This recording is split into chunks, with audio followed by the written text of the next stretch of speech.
우리에게 주신 하나님 말씀은 구약성경 요나서 2장입니다. 요나서 2장 1절부터 10절까지 말씀입니다. 구약성경 1288페이지 요나서 2장 1절부터 10절까지 말씀입니다.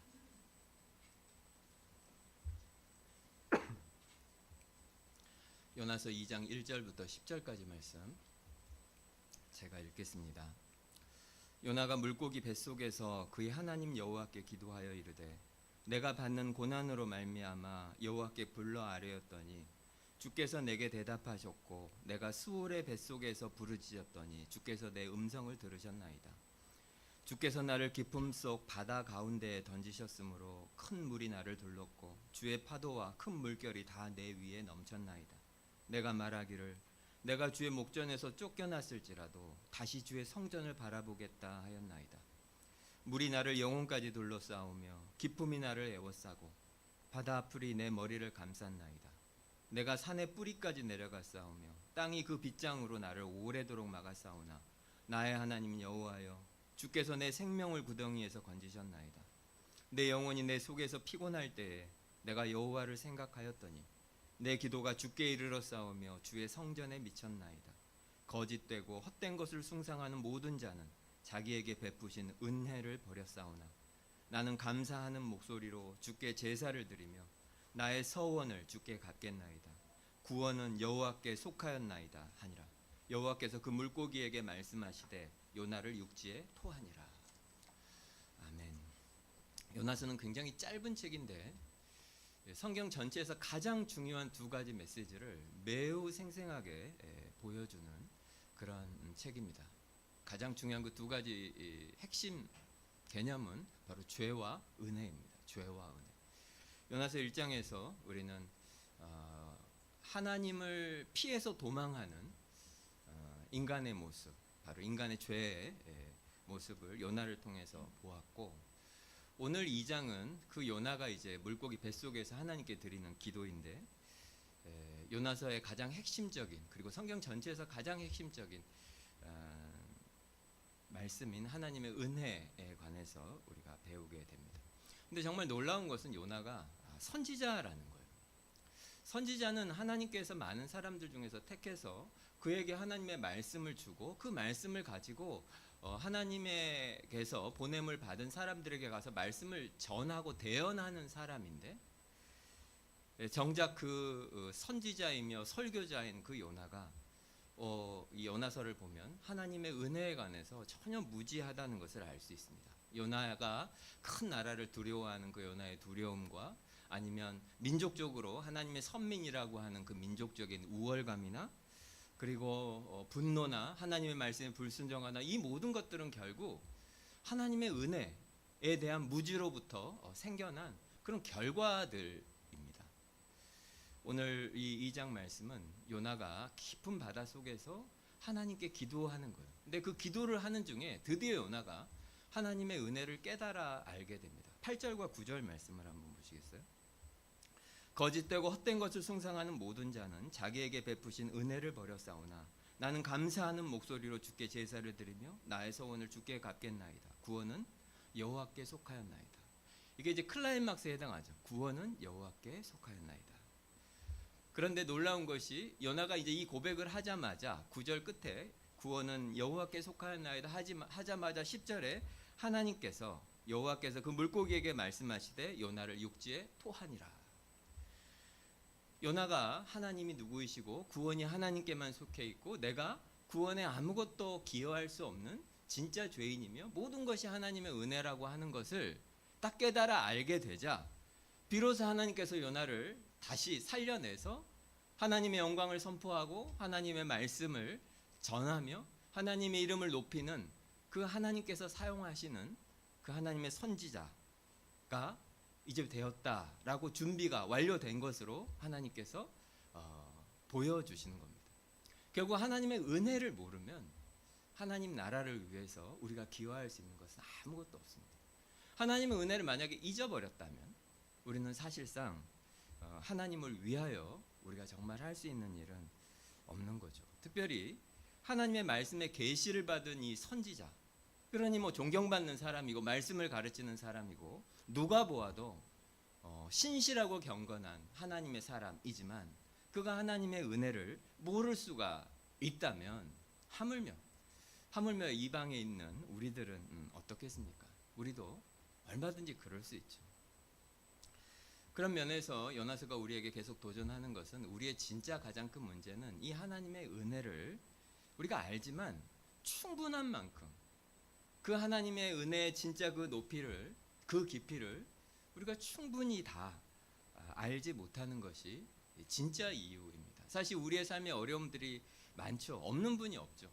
그리고 그걸 잘 돌아보면 그 어려움에 이유들이 있을 거예요. 원인들이. 하지만 그 원인들은 사실상은 2차적인 원인이고 진짜 더 근본적이고 가장 1차적인 원인, 우리의 삶에 있는 고통과 문제들의 가장 1차적인 원인은 결국 하나님의 은혜에 대한 우리의 깊고 깊은 이해가 부족하기 때문이라고 오늘 성경은 우리에게 말하고 있습니다. 하나님의 은혜라고 하는 것은 너무너무 큰 거예요. 마치 엄청나게 큰 집 한번 생각해 보십시오. 거대한 저택이에요. 그 가이드가 우리를 인도해 주지 않으면 길을 잃어버릴 정도로 큰 집이라고 한번 생각해 보십시오. 처음에 이렇게 한번 문 열고 들어가면, 대문 열고 들어가면 쓱 한번 보면 대강 이렇구나라고 그렇게 다 본 것 같지만 코너로 오른쪽으로 돌면 거기에 또 엄청나게 넓은 공간이 나타나고 그것이 전부인 것 같지만 복도를 따라 다시 코너로 돌면 또 거대한 공간이 나타나고 그런 거예요. 하나님의 은혜는 사실은 그런 겁니다. 우리가 신앙생활을 하면 하나님의 은혜를 모르는 사람이 어디 있나요? 다 알죠. 교리를 배우면 하나님의 은혜가 무엇인지 다 압니다. 하지만 우리는 살면서 마치 미지의 공간을 우리가 탐험해서 조금씩 알아가는 것처럼 우리는 하나님의 은혜를 살면서 신앙생활을 해가면서 조금씩 더 알게 됩니다. 그리고 그 하나님의 은혜를 아는 만큼 신자로서 우리의 삶도 확장되고 우리의 삶이 더 아름다워지고 우리의 삶이 더 풍성해지고 그 모든 건 결국 우리가 하나님의 은혜에 관해서 어떻게 알고 있느냐, 얼마나 알고 있느냐에 달려 있습니다. 그런 의미에서 이거는 평생토록 할 일이죠. 평생토록 우리가 경험하게 되는 일입니다. 왜냐하면 이것이야말로 이 하나님의 은혜야말로 우리의 신앙생활의 핵심 중에 핵심이기 때문입니다. 골로새서 1장 6절에서 바울은 이렇게 말해요. 이 복음이 이미 너희에게 이름에 너희가 듣고 참으로 하나님의 은혜를 깨달은 날부터 너희 중에서와 같이 또한 온 천하에서도 열매를 맺어 자라는도다. 결국 우리의 열매를 맺고 자라는, 자라서 열매를 맺는 것은 언제 시작되느냐? 하나님의 은혜를 깨달은 날부터. 바울의 말대로라면 우리가 진짜 그리스도인이 됐다. 그리고 내가 진짜 거듭난 신자다라고 말하는 순간은 바로 우리가 하나님의 은혜를 깨달아서 아는 순간부터입니다.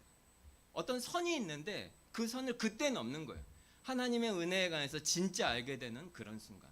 그리고 그 선을 넘을 때 비로소 우리는 그리스도인이 되고 그리고 우리의 삶에 변화가 생기고 우리가 성숙하게 되고 그렇게 된다는 것입니다. 그러니까 은혜를 모르면 사실상 오래 교회 안에 있어도 실제로는 그냥 종교적인 사람으로서의 그 선을 넘지 못하게 되는 거죠. 그렇기 때문에 결국에 성숙해지는 것도 적고 변화도 적고 그렇게 되는 겁니다. 이런 예들은 너무 무수히 많잖아요. 자주 말씀드리지만 가장 대표적인 예 중에 하나가 자주 말씀드리는 마틴 루터 이런 사람들입니다. 마틴 루터는 우리가 아는 그 사람의 개인적인 이야기들 여러 차례 말씀드려서 아시겠지만 하나님의 은혜를 깨닫기 전까지 그 사람 30대에 그냥 조용한 그런 수사였고 그리고 학교에서 성경을 가르치는 굉장히 지적이고 차분한 그런 행동을 하는 사람이 아니라 그런 교수였어요. 근데 어느 날 아주 하나님의 특별한 계획 가운데 아주 굉장한 경험을 하게 되고 하나님의 은혜를 진짜로 깨달아 알게 돼요. 나의 모든 행위가 중요한 것이 아니었었고 결국 예수 그리스도의 그 그것이 나에게 전가됨으로 내가 구원받는다라고 하는 하나님의 은혜를 아주 충격적으로 깨닫게 됩니다. 그리고 그것이 그 사람을 완전히 바꾸어 버립니다. 하나님의 은혜를 진짜 깨닫고 나니까 그의 경력이나 지위나 소유나 이런 것이 그 은혜에 비하자면 심지어 자기 목숨까지도 별게 아닌 거예요. 지푸라기처럼 가볍게 느껴져요. 하나님의 은혜에 비교해 보니. 하나님의 은혜를 우리가 진짜로 안다면 어떻게 우리가 팔짱 끼고 앉아서 가만히 있을 수가 있겠어요? 하나님의 은혜를 진짜로 안다면 우리가 어떻게 걱정하고 염려하고 그렇겠습니까? 하나님의 은혜를 우리가 진짜로 안다면 우리가 어떻게 다른 사람을 정죄하고 판단하고 그렇게 할 수가 있겠어요? 이것은 성경과 그리고 교회 역사에 이런 사람들이 무수히 많이 등장합니다. 우리는 어떤지 한번 생각해 보십시오. 굉장히 중요한 질문이에요. 1차원적이고 다 아는 거라고 생각할 수 있지만 다시 한번 여러분 스스로에게 질문해 보십시오. 나는 정말 성경이 말하고 있는 그 하나님의 은혜를 정말 아는가? 선지자 요나도 아는 것 같았지만 사실은 모르는 사람이었어요. 우리도 그럴 수 있습니다. 분명히 그럴 수 있습니다. 우리가 우리의 삶에서 진짜 배워야 될 진짜 중요한 사실은, 중요한 비밀은 바로 이겁니다. 하나님의 은혜. 오늘 우리는 요나서 2장을 통해서 하나님의 은혜가 무엇인지, 그리고 그 은혜를 우리는 어떻게 받을 수 있는지, 그리고 그 은혜를 받았다면 우리의 삶에 어떤 표지들이 있는지, 은혜란 무엇인지, 그 은혜를 어떻게 받는지, 그것이 우리의 삶에 어떤 표지가 있는지, 그것을 차례로 질문하면서 살펴보려고 합니다. 먼저 하나님의 은혜란 무엇인가 다 알죠? 은혜가 뭐죠? 세상 사람들 많이 쓰는 말이에요. 은혜 받았다, 은혜스럽다, 이런 표현도 쓰죠.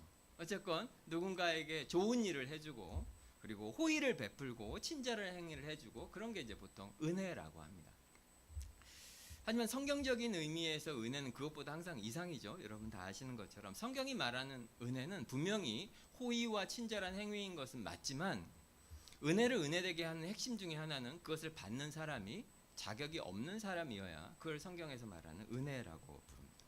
자격이 없는 사람에게 베푸는 호의, 친절한 행위, 하나님으로부터 오는 은총, 그런 것을 은혜라고 합니다.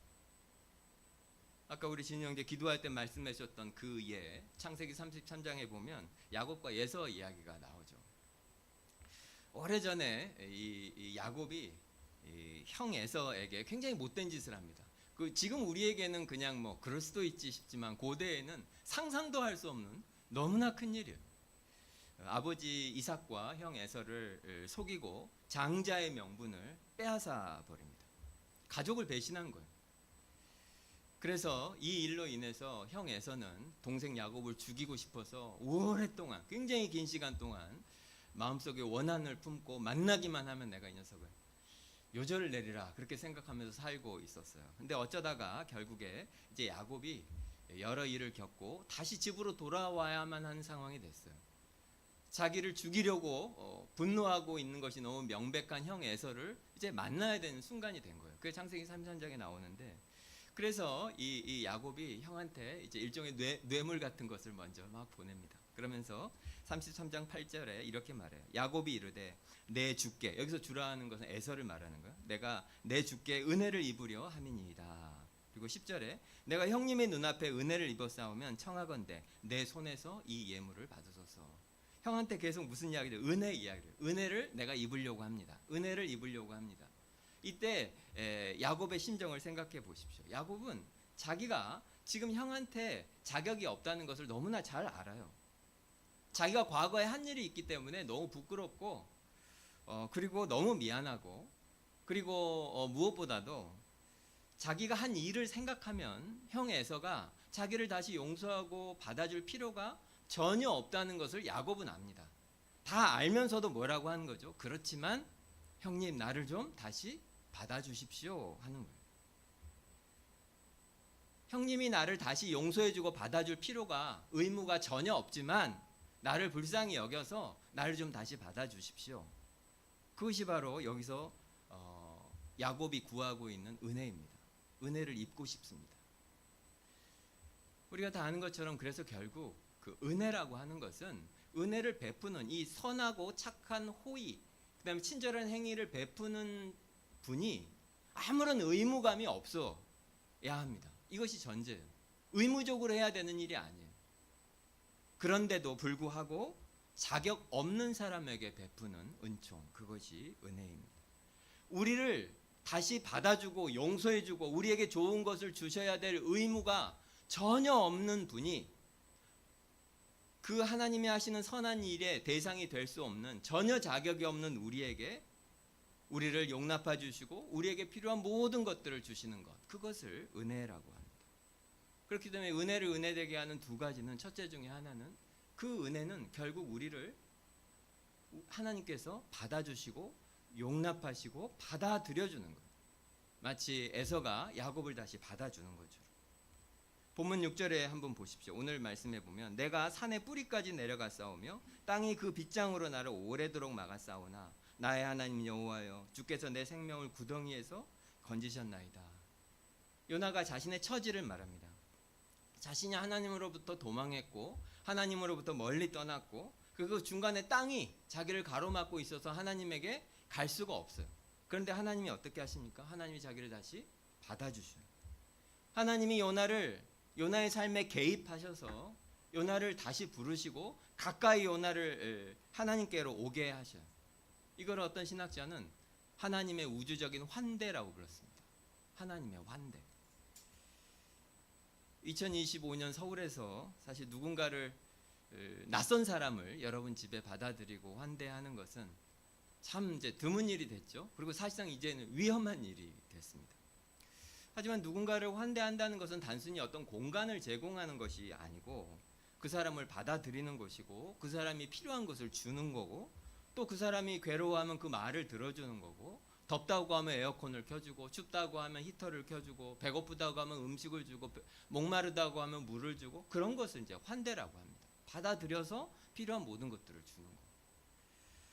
마찬가지로 하나님의 환대, 하나님께서 우리를 불러서 그분이 받아주신다고 하는 것은 결국 하나님께서 우리를 불러서 그분의 가족이 되게 하시고, 그분의 마음속에, 그분의 집에 우리가 살게 하시고, 우리의 삶에 필요한 모든 것들을 그분이 주시는 거예요. 그리고 우리의 기도에 응답하시고 우리를 인도해 가시고, 우리의 삶의 모든 순간에 우리를 보호하시고 인도하시고 통치하시고, 결국 이 모든 것이 무엇입니까? 이것을 은혜라고 하는 거예요. 은혜라고 하는 것은 결국 하나님께서 우리를 불러서 우리의 삶에 필요한 모든 것들을 우리에게 주신다. 실제로 그래서 우리가 그 은혜를 받아서 살고 있는 거죠. 문제는 이 은혜의 교리가 사람들의 마음속에 굉장히 이제 충격을 주고, 그리고 굉장히 우리에게 큰 힘이 됩니다. 여러분도 그러시죠? 왜냐하면 인간의 마음속에 사실 우리가 가장 바라고 원하는 것이 사실 이런 거거든요. 그 누군가가, 또 어떤 사람들이 나를 완전히 받아주고, 그리고 조건 없이 나를 사랑해주고, 내가 필요한 것을 조건 없이 나에게 주고, 그렇게 내가 완전히 받아들여지고 용납되는 그런 감정, 뭐 소속감이라고 불러도 좋겠고, 그런 것을 사실 모든 사람은 원합니다. 사람들이 모인 곳에는 소위 말해서 이너서클이라는 게 존재하죠. 사람들이 모이면 거기에 좀 중요한 사람들이 있어요.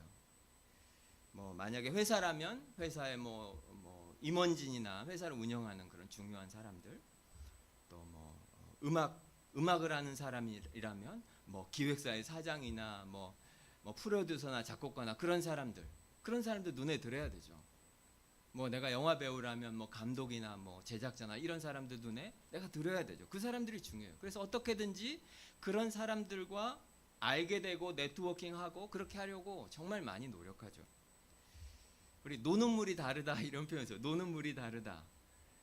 그 대단한 사람들, 중요한 사람들 속에 내가 있으면 나도 그 사람들과 같은 사람으로, 나도 정말로 그렇게 중요한 사람이 된 것처럼 그런 느낌이 듭니다. 특별히 내가 정말 중요하게 여기는 사람들이 있는데, 그 사람들이 나를 똑같이 그렇게 자신의 부류로, 동료로 그렇게 나를 인정해주고 받아주고 그리고 대접해주고, 그러면 우리 마음속에 진짜 기쁜 만족 같은 것이 생겨요. 내가 진짜 저 사람과 친하고 싶고 저 사람의 그룹 속에 들어가고 싶었어요. 무엇이든지 간에. 근데 내가 그 속에 있게 되고 그 사람들이 나를 인정해주면 우리가 너무너무 기쁘게 됩니다. 그런데 이것은 근본적으로 보면 우리 마음이 가지고 있는, 모든 인간이 마음이 가지고 있는 그런 바람이에요. 내가 진짜 중요한 사람들이 있는데 그 사람들이 나를 받아주고 나를 전적으로 사랑해주고 절대로 나를 배신하지 않고 내가 그 속에 있고 내가 인정받고 사랑받는다, 그런 느낌. 그것이 우리가 느낄 수 있는 최고의 안정감 중에 하나입니다. 성경에 보면 하나님이 만드신 제도가 세 가지가 나옵니다. 그것은 하나님의 나라와 그리고 가정과 교회입니다. 이건 하나님이 만드신 제도예요. 근데 놀랍게도 특별히 이 세 가지 하나님이 만드신 이 공동체 속에는 다 이것을 우리에게 제공합니다. 가족을 한번 생각해 보십시오. 가족이야말로 서로에게 별로 조건을 묻지 않는 곳이죠. 그리고 실수해도 다시 받아주는 곳이고, 물론 남보다 못한 그런 가족들도 있고 가족 때문에 힘들어하는 분도 많이 계시지만 그건 우리의 죄 때문이고, 가족의 원래 기능은 그런 것입니다. 아주 어린 아이들 생각해 보세요. 뭐 한 100일 혹은 뭐 몇 달 안 된 그런 아이들 보면 그냥 엄마 얼굴만 봐도 그냥 온 세상을 다 가진 것처럼 이렇게 행복해 하잖아요. 무조건적이고 한 점 의심이 없어요. 엄마가 나를 사랑한다, 나를 받아준다, 뭐 이런 것에 대해서 그 아이들이 무슨 의심을 하겠어요. 아주 전적인 의탁, 전적인 의존, 그리고 전적인 확신, 그런 것들이 아이들 속에 있잖아요. 그와 비슷한 것 중에 하나가 바로 교회입니다. 교회가 사실은 하나님께서 우리에게 그런 영적인 가족으로 우리를 부르셨어요. 여러분의 목사인 제가 참 흠이 많고 또 실수도 많고, 그래서 여러분이 때때로 제가 여러분에게 실망하게 하거나 그렇게 할 수도 있겠죠. 그거 잘 압니다. 제가 그런 사람이라는 거. 하지만 저는 여러분이 저를 절대로 버리지 않고 사랑한다는 것을 의심하지 않아요. 그냥 목사니까 그런 것이 아니고, 우리가 진짜 한 몸이고 하나님께서 우리를 한 가족으로 만들어 두셨기 때문에 비록 저한테서 부족함이 발견이 돼도 여러분이 여러분의 삶의 어떤 일부분에 저를 딱 놓아두고, 그리고 제 자리가 여러분의 삶에 어느 만큼 있다, 뭐 어떤 공간으로 표시할 수는 없지만 그것을 제가 분명히 믿습니다. 저는 대부분의 시간을 혼자 보내기 때문에 그걸 확인하지 못할 때가 많아요. 근데 이제 예배당에 와서 혼자 이렇게 기도하고 그런 중에 하나님께서 그런 마음들을 주셔요. 여러분들은 예배당에 오시면 항상 거의 비슷한 자리에 앉으시잖아요. 그래서 제가 혼자 있어도 이렇게 유령은 아닌데 눈에 혼자 있어도 대강 상상이 됩니다. 여기 이렇게 있으면 그때 제 마음 속에 그런 진짜 기쁨과 정확하게 말하면 안심이 됩니다. 안심. 나한테 교회가 있고, 그리고 내가 좀 부족해도 나를 계속 사랑하고 지지해줄 형제 자매들이 있다. 이렇게 하면 마음속에 참 기쁨이 생기고 용기가 조금 생겨요. 그런데 살면서 그런 거를 한 번도 경험해보지 못한 사람들이 이 세상에 너무너무 많습니다. 그렇죠? 여러분 곁에도 아마 있을 거예요. 그러면 안 됐는데 어릴 적에 부모님에게서 여러 사정으로 버림받거나 또 홀로 자란 그런 아이들도 있고, 또 가정은 있지만 정말 남보다 못한 그런 깨어진 가정에서 너무 힘들게 자라는 그런 아이들도 있죠. 또 살면서 질풍노도의 시기를 겪으면서 잘못된 선택을 하고 뭐 그렇게 돼서 삶이 망가져 버렸고, 그래서 세상에서부터도 완전히 버림받아서 그렇게 살고 있는 사람들도 있습니다. 또 자의로 타의로 삶을 망친 사람들도 많고, 혹은 뭐 돈도 많고 여러 가지 안정되긴 했지만 결국 마음속에 그 외로움과 참된 만족이 없는 그런 삶을 사는 사람들도 너무 많습니다. 그 모든 사람들이 사실 진짜 바라는 것은 이런 거예요. 사랑받고 인정받고 누군가 나를 받아주고 그 안에 있으면 내가 아무 가면 없이 긴장감 없이 그냥 내가 나로서 존재할 수 있는 그런 곳. 그런 곳을 사람들은 다 원합니다. 그런데 그 모든 것에 대해서 우리를 포함해서, 이렇게 아름다운 교회에서 신앙생활하고 있는 우리를 포함해서 세상에 있는 모든 사람들에게 성경이 말하는 건 한 가지예요. 그것은 무엇이냐면, 결국 우리가 바라고 원하는 이 모든 것들은 결국 누구를 향한 것이다? 하나님을 향한 것이다.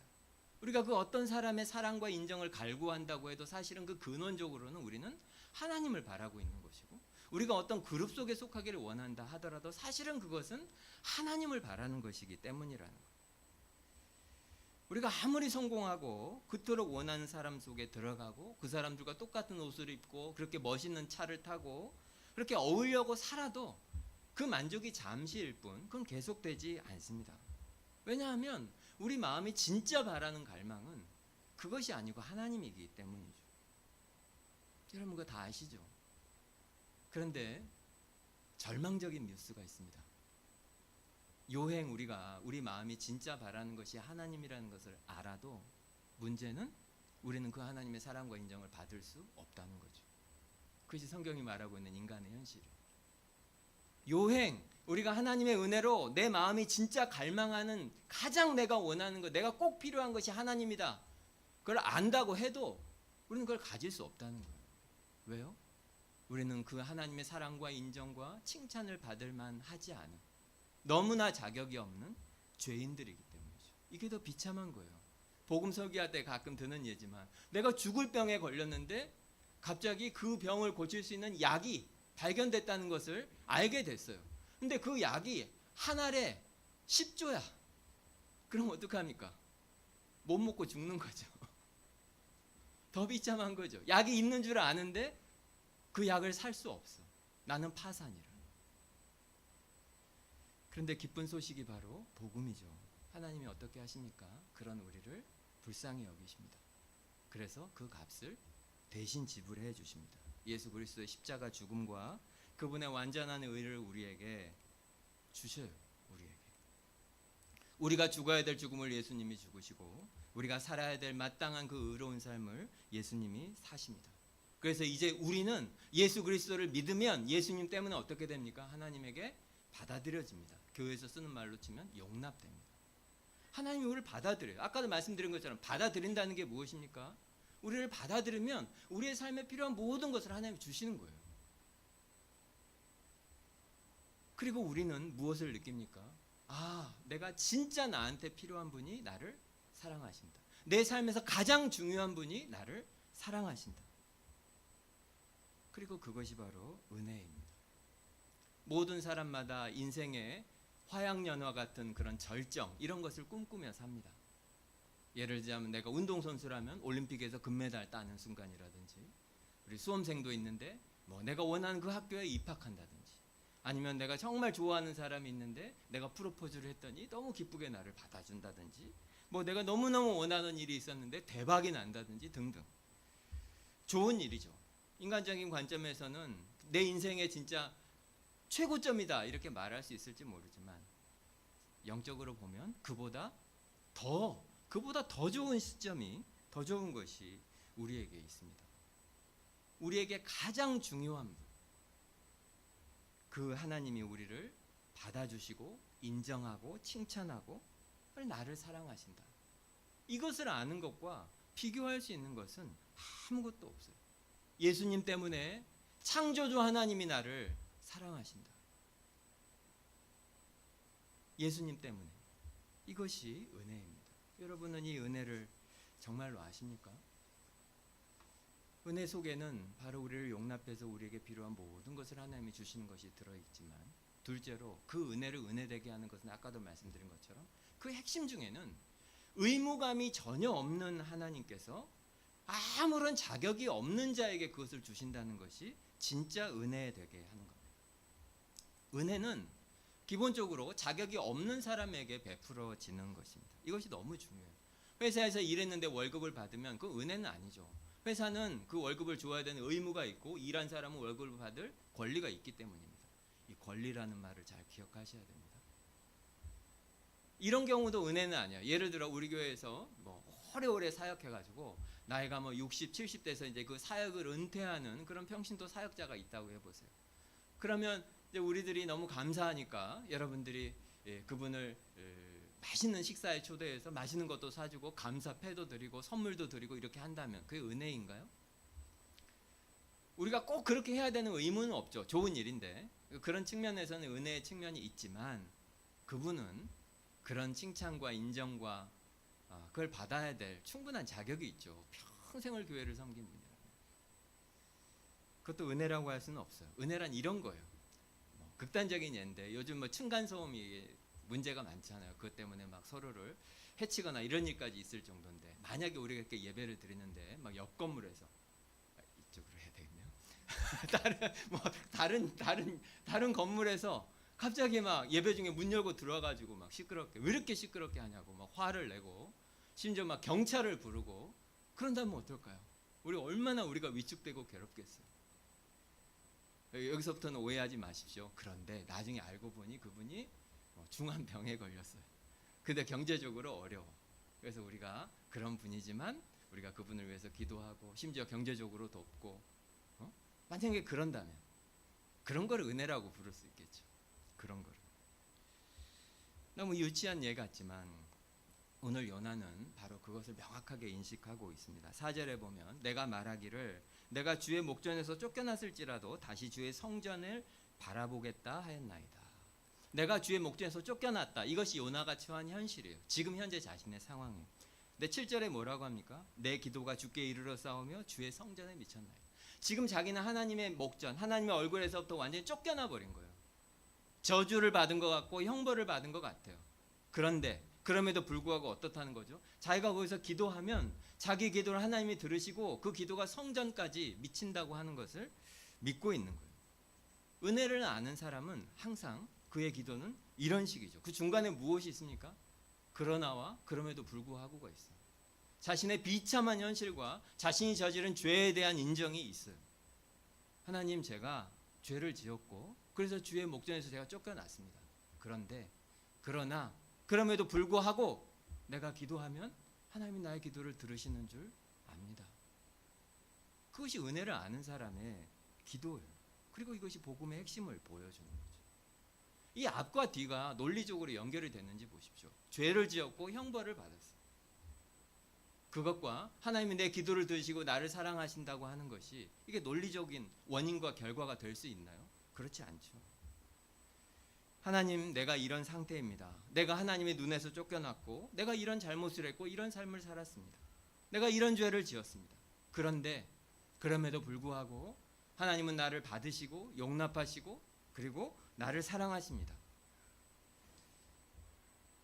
그것이 은혜예요. 은혜는 논리적으로 절대로 연결되지 않습니다. 논리와 자격과 권리 이런 것들을 초월하는 것이 은혜입니다. 다시 말씀드리지만 은혜는 우리의 계산과 논리와 자격과 권리 이런 것들을 훨씬 초월하는 그것이 은혜입니다.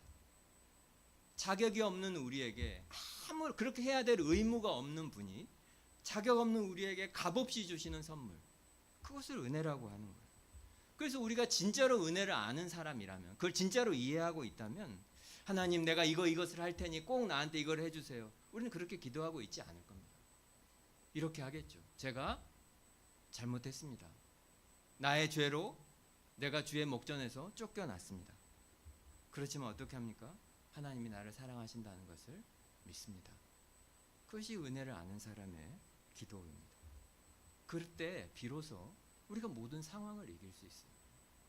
우리가 처한 상황과 심지어 그것이 나의 잘못과 나의 실수와 나의 죄로 인한 실패와 고통과 고난이라 하더라도 그 끔찍한 상황을 이길 힘은 결국 은혜를 알 때 될 수 있다는 거예요. 그 상황을 결국 믿음으로 이길 수 있는 힘은 은혜를 아는 지식으로부터 나옵니다.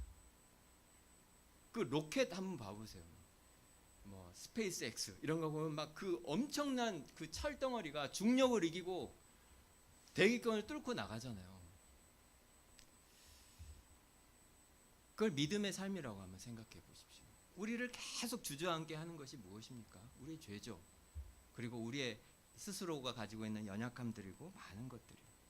그런데 그것을 꿰뚫고 올라가서 살게 하는 힘은 바로 이 은혜를 아는 힘이에요. 내가 어떻게 살았냐, 그것이 내가 아니고 예수 그리스도의 십자가를 통해서 내가 누구인지를 보게 됩니다. 내가 죄를 짓고 여전히 계속 실수하고 여전히 신실하지 않은 나를 봅니다. 하지만 은혜를 아는 사람은 그것이 나라고 생각할 수 없어요. 그렇죠? 우리는 누구입니까? 하나님이 말씀하시는 내가 진짜 나입니다. 지금 여기서 연약한 죄를 행하고 있는 내가 아니고 예수 그리스도 안에서 하나님이 누구인지 말씀하시는 그 내가 진짜입니다. 나의 아버지가 나를 사랑하신다. 내가 완전하다는 뜻이 아니에요. 하지만 내가 어떤 삶을 살았든지 여전히 내 안에 연약함이 있고 죄가 있다 하더라도 여전히 나에게는 그럼에도 불구하고 나를 사랑하시는 나의 아버지가 계신다. 그것이 은혜를 아는 사람입니다. 그럼에도 불구하고 나에게는 나를 사랑하는 아버지가 계신다. 여러분은 이 은혜를 알고 계십니까? 그리고 진짜 이걸 믿고 계셔요? 매번 듣는 이야기를 또 하네 생각하십니까? 그것이 만약에 은혜라면 자격 없는 자를 불러서 우리가 상상할 수 없는 좋은 것들을 무한히 주시는 것이 그 은혜라면 우리는 그 은혜를 어떻게 받을 수 있는가? 첫째로 죄에 대해서 가볍게 생각하는 사람은 당연하지만 은혜를 이해할 수 없습니다. 내가 그래도 잘 사는 편이고 내가 저 사람보다는 낫지 이렇게 생각하는 사람일수록 죄에 대해서 그 자신의 죄에 대해서 특별히 가볍게 생각하는 사람일수록 우리는 은혜를 더 잘 이해하지 못하게 돼요. 그래서 교회에서 죄에 대한 설교를 하거나 하면 별로 좋아하지 않고 또 교회가 너무 정제적이다 뭐 이런 말까지 하기도 합니다. 또 정반대 부류의 사람들이 있죠. 이런 사람들은 하나님의 은혜 그것 자체를 굉장히 무능력하게 봅니다. 낮게 보는 거예요. 나의 문제가 있고 지금 상황이 있는데 하나님이 아무리 은혜를 베풀어 주신다 한들 이 문제가 해결이 안 될 것이다. 그냥 이렇게 생각하고 사는. 교회에 나와요. 은혜를 안다고 해요. 근데 사실은 그 은혜의 능력과 힘을 전혀 믿지 않는 그런 사람들도 있어요. 그래서 은혜에 대한 설교를 해도 그것이 전혀 마음에 감동이 안 돼요. 은혜를 우리가 진짜로 받으려면 진짜 그리스도인이 맞다면 우리에겐 이 두 가지가 다 있어야 돼요. 내가 이런 실패와 이런 죄를 저지른 사람입니다 라고 하는 자신의 영적인 파산에 대한 명백한 인식 그리고 인정 이것이 있어야 돼요. 하지만 동시에 하나님의 은혜가 얼마나 크고 얼마나 강하고 얼마나 능력이 있는지를 동시에 믿어야 합니다. 내 죄의 끝없는 그 깊이와 하나님의 은혜의 그 높고 높은 그 높이 이것을 동시에 보아야 우리는 은혜를 받을 수가 있어요. 오늘 요나를 보세요. 8절에 거짓되고 헛된 것을 숭상하는 모든 자는 자기에게 베푸신 은혜를 버렸습니다. 요나는 자기가 무슨 죄를 저질렀는지 명확히 알고 있어요. 그런데 그렇게 죄를 아는 것으로는 충분하지 않아요. 무엇을 알아야 됩니까? 하나님의 은혜가 얼마나 큰지를 아는 것이 너무 중요하죠. 4절에 보면 내가 주의 목전에서 쫓겨났을지라도 다시 주의 성전을 바라보겠나이다. 요나가 왜 하필 성전 이야기를 하겠습니까? 성전을 계속 언급하는데 우리가 잘 아는 것처럼 성전은 뭐 하는 곳이죠? 그것은 하나님이 임재해 계시는 곳이고 하나님께 제사를 드리는 곳이요. 제사를 통해서 하나님께 나아가는 곳이 이 성전입니다. 희생 제물을 통해서 제사를 드리는 곳이에요. 이것이 하나님이 우리에게 보여주시는 너무 명백한 의미는 하나님의 은혜는 많이 들은 대로 절대로 값싼 은혜가 아닙니다.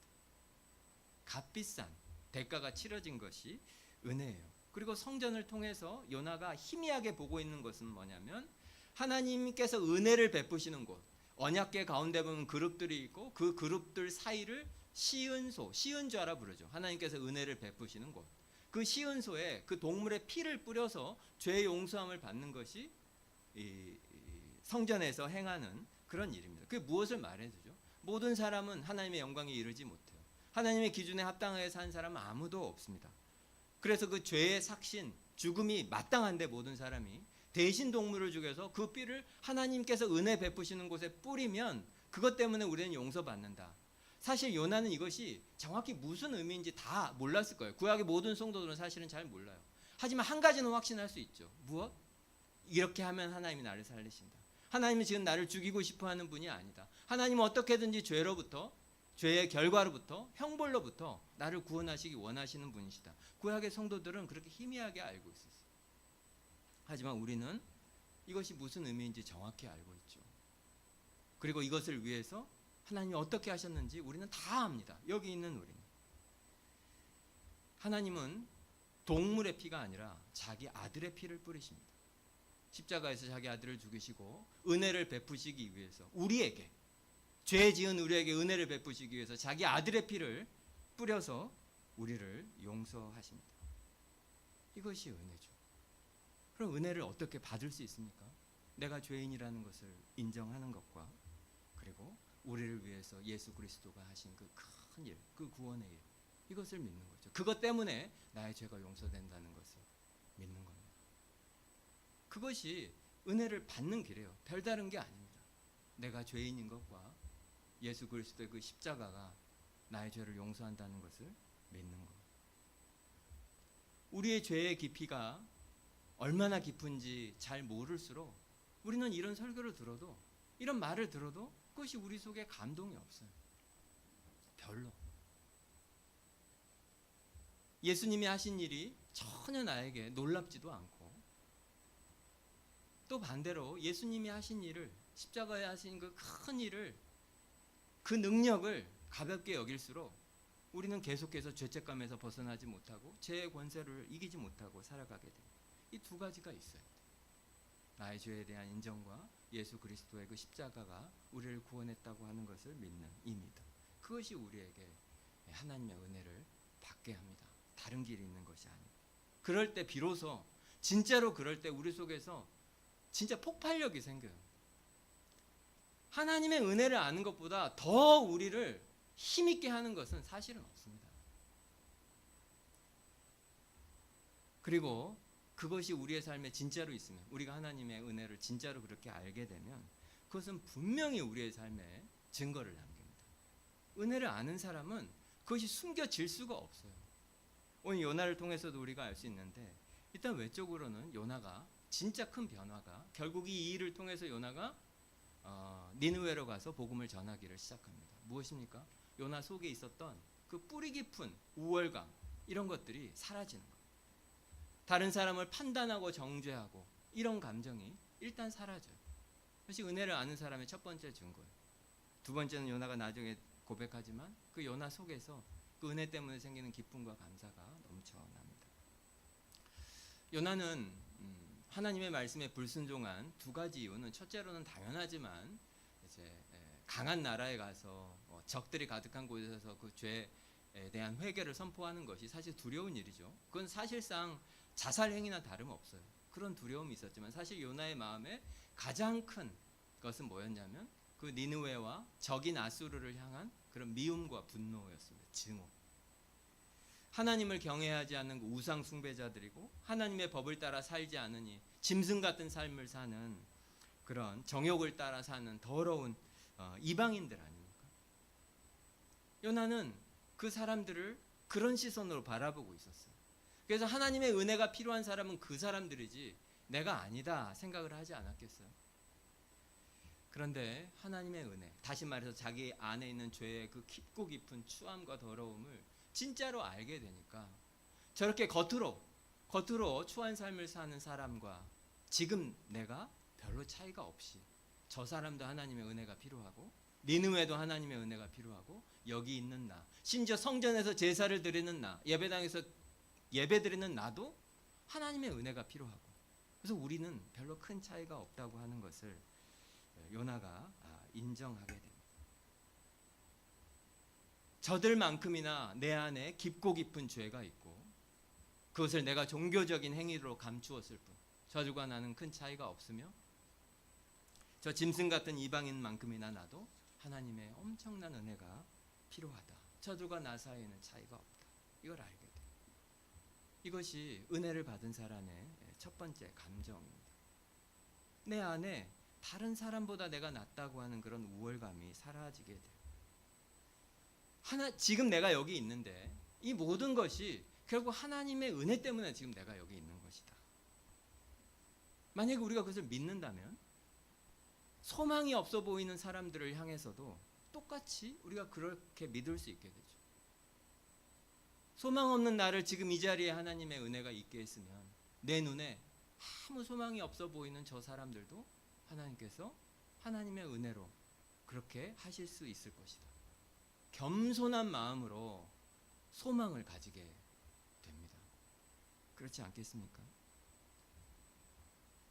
다시 한번 생각해 보십시오. 우리가 지금 여기 앉아 있는데요. 여기 앉아 있는 것은 다 하나님의 은혜입니다.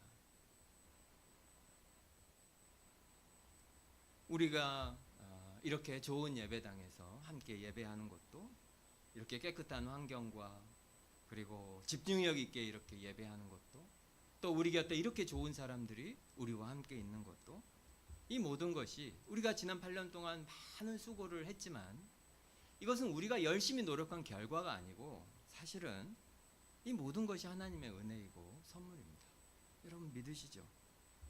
그래서 우리는 지금 우리를 보고 우리와 다르거나 혹은 우리보다 뭐가 부족하거나 이런 것들을 보면서 우월하다고 생각해서는 안 됩니다. 그러라고 은혜를 주신 게 아니에요. 그러라고 복을 주신 게 아니에요. 하나님이 우리에게 이렇게 좋은 것을 주셨다면 그것은 다 무엇 때문입니까? 그것을 흘려보내라고 주신 거죠. 은혜의 통로가 되라고 주신 것입니다. 하나님의 은혜에는 진짜 강한 힘이 있어요. 여러분 여기 있는 것이 증거입니다. 하나님께서 우리를 새로운 교회로 부르고 계셔요.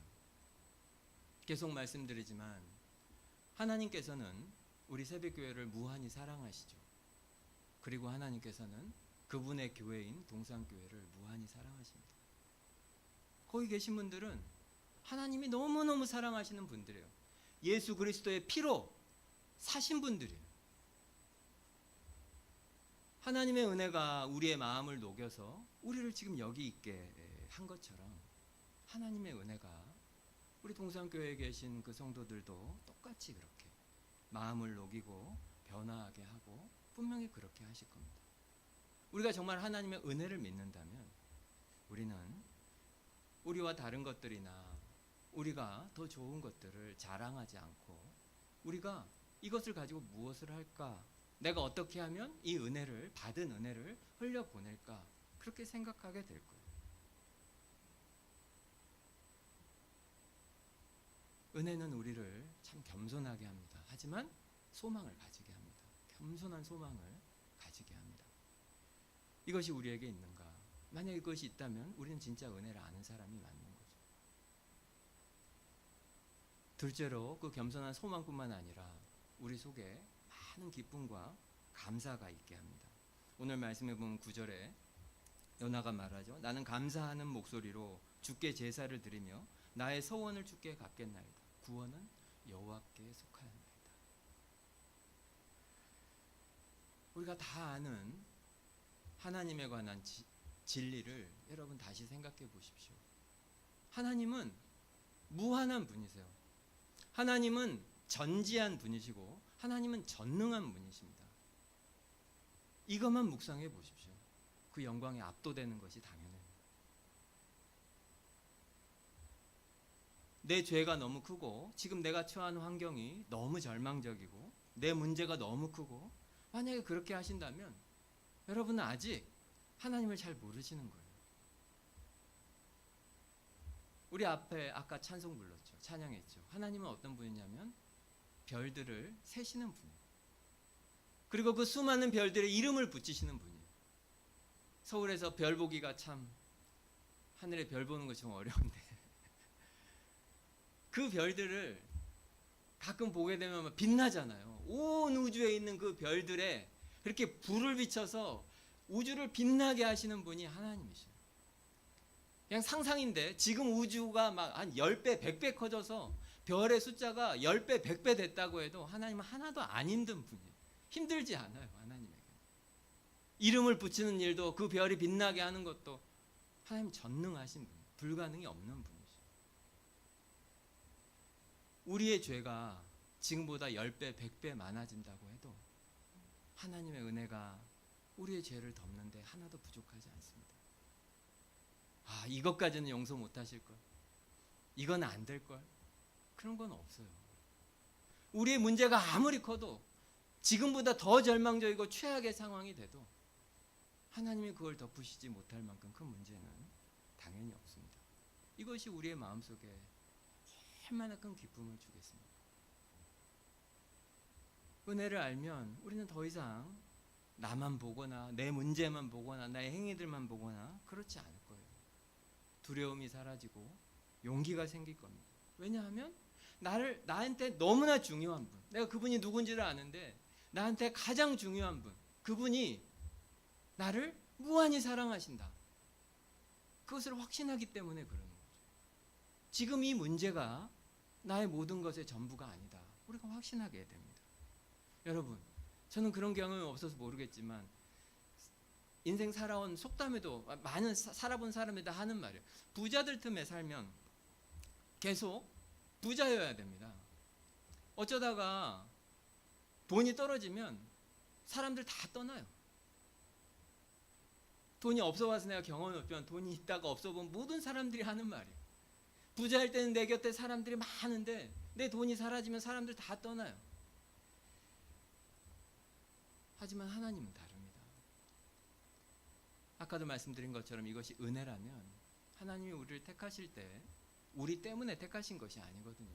우리 안에 조건 때문에 택하신 것이 아니고 우리 안에 선한 것 때문에 우리의 공로 때문에 우리가 남들보다 우월하기 때문에 우리를 택한 게 아니에요. 우리의 자격으로 얻은 것이 아니고 하나님의 택하심 때문에 우리가 하나님의 백성이 됐기 때문에 우리가 하나님 백성이 맞다면 우리의 실패나 연약함이나 죄 때문에 절대로 하나님이 우리를 버리시지 않습니다. 여러분 그것을 믿으십시오. 이 사랑은 변함이 없어요. 그분의 택하심에는 절대 후회하심이 없어요. 아이고 내가 이런 애인 줄 알았는데 아니었네. 그런 일은 없습니다. 절대로 없습니다. 오늘 요나가 마지막에 어떤 고백을 하죠? 구원은 여호와께 속하였나이다. 우리가 여기 있는 모든 것이 하나님의 은혜입니다. 하나님의 능력이 90% 그리고 우리가 10% 그런 게 아니에요. 우리는 그 어떤 기여도 하지 않았습니다. 모든 것을 하나님이 주신 거예요. 이것이 우리를 더 용기 있게 하기를 바랍니다. 여러분에게 진짜 힘이 되기를 바라고 이것이 여러분을 강하게 하기를 바랍니다. 그리고 이것이 우리 모두를 참으로 겸손하게 하기를 간절히 바랍니다. 하나님의 은혜를 알아 우리 은혜의 통로로 우리가 이렇게 함께 살기를 바랍니다. 기도하겠습니다. 하나님의 은혜를 우리가 다 알죠. 여기 있는 우리 모두 하나님의 은혜를 압니다. 하지만 우리의 진짜 문제는 알되 우리가 충분히 모르는 거예요.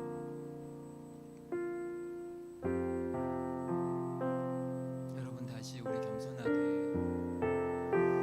인정하기를 바랍니다. 여기 있는 우리 모두 현재의 나 모든 것이 하나님이 주신 선물입니다. 하나님이 우리에게 주신 거예요. 우리가 자격이 있어서 우리가 얻은 것이 아무것도 아닙니다.